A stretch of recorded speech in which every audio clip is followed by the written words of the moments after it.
Donc l'idée serait de continuer à explorer ce qu'on peut faire entre la vidéo et le livre. Non pas la vidéo pour prolonger le livre, mais peut-être pourquoi pas même la vidéo en tant que livre.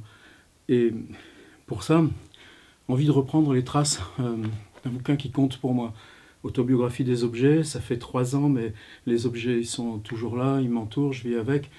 C'est un bouquin qui est écrit au début de l'Alzheimer de ma mère. Maintenant, l'Alzheimer est total. Dire que les questions, pour moi, sont toujours lourdes et présentes. En même temps, c'est une question qui est plus large que ça. C'est aussi les outils de l'écriture, c'est aussi ces indices matériels pour retrouver les propres pistes qui mènent à soi-même, même si c'est en descendant le plus loin comme ça, amont dans le temps. Les objets ici prolifèrent et ça fait un moment que j'ai l'impression que je les stocke en attendant précisément qu'ils rejoignent ça, qu'ils rejoignent ce qu'on est en train de faire là avec la vidéo. J'ai pas d'hésitation non plus sur le premier pour ouvrir la série. C'est tout bête. C'est une rondelle de métal d'un bon centimètre d'épaisseur, une tige qui doit faire elle pas loin de 2 cm de diamètre. La tige a été taillée en 5 pans. La rondelle, avec un trou équivalent, a été taillée en 5 pans aussi. Et cette tige coulisse ce qu'on appelle en termes d'ajusteur à jeu glissant. C'est-à-dire, il n'y a rien, il n'y a pas de battement. Vous voyez, il faut vraiment arriver à... ça passe parfaitement. Et voilà. Un objet tout simple. Je vous en parle. Et justement, c'est là où ça part loin dans l'histoire familiale.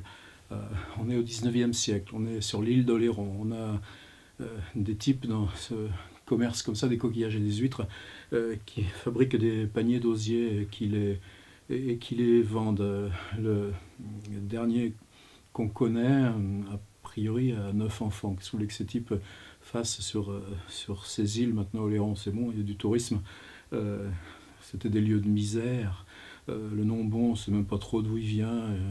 Ça peut venir de l'arabe ben, ça peut venir de quelque chose de breton, parce que ces gens circulaient tout le temps sur la côte par les îles. Ça peut remonter du Portugal aussi. Il y a peut-être tout simplement une étymologie basque. On ne sait pas. Tout ce qu'on sait, c'est ça. Cette espèce de circulation permanente, nord-sud, sur la côte. Bon, des 9 enfants. Il y en a qui migrent comme ça dans la Vendée, où c'est exactement le même paysage, sauf que c'est sur la terre. Celui-là, il va devenir tailleur de pierre. C'est même comme ça qu'il mourra, en prenant une dans la figure. Dans les années 30, il s'appelle Adrien. Mais qu'est-ce que ça fait un tailleur de pierre? Ça fait des pierres tombales. Il sera même très fier de réaliser la sienne. Elle existe toujours un peu abîmée. C'est elle qui accueille justement le grand-père Eugène. Le fils aîné va devenir tailleur de pierre avec lui. Drôle de destin.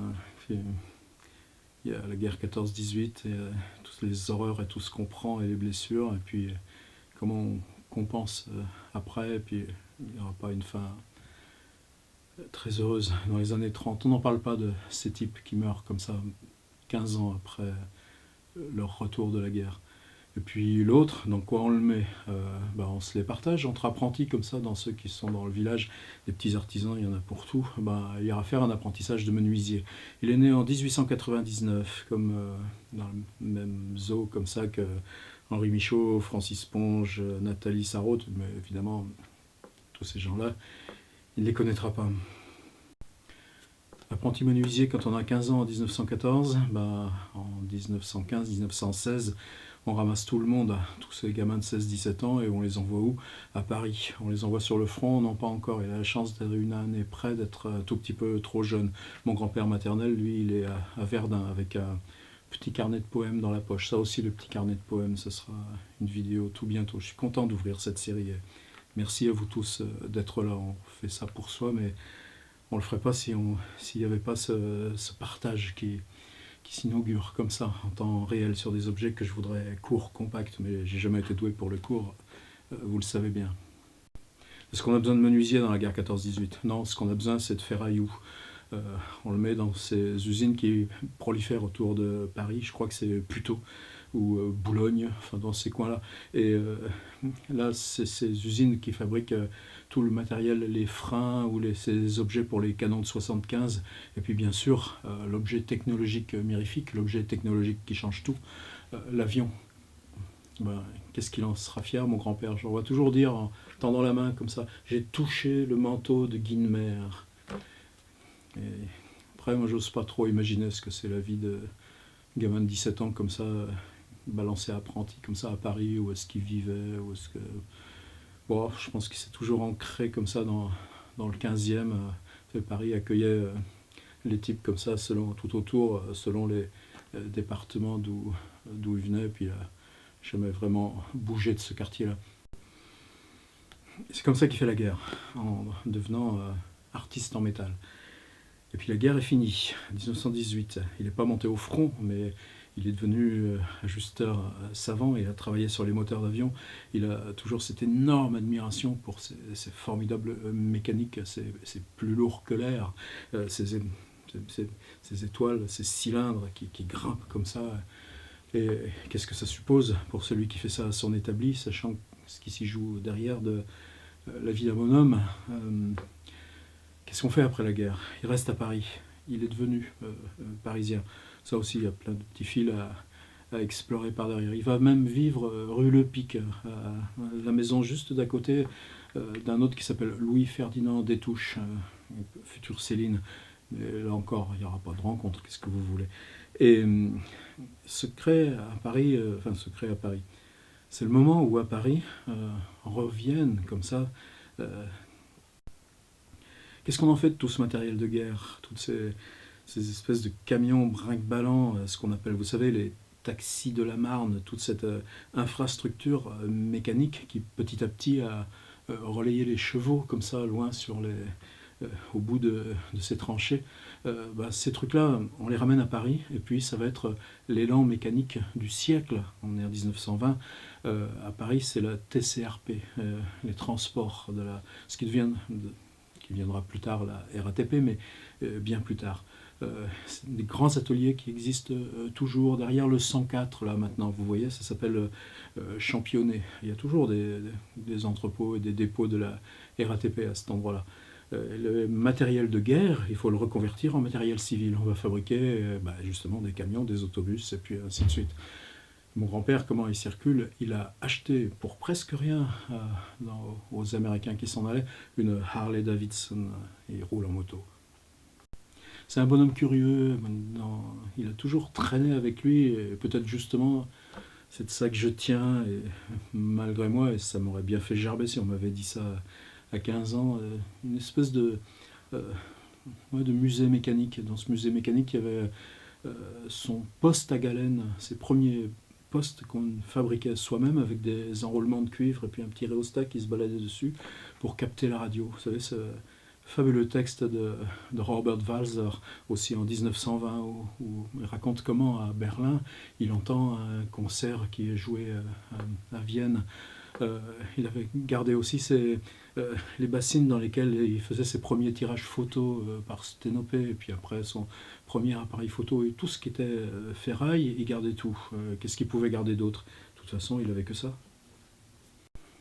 Pour entrer à la TCRP, il y avait un examen.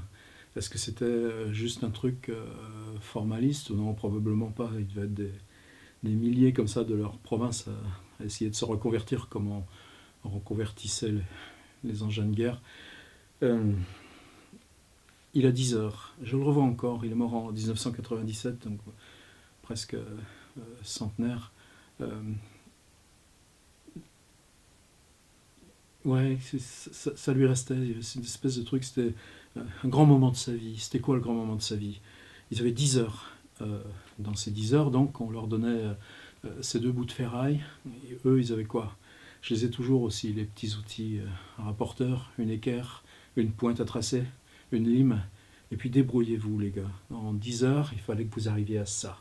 Ce jeu glissant d'une tige à 5 pans dans le trou à 5 pans aussi, taillé dans une rondelle, et croyez que c'est pas de la matière plastique, ça pèse.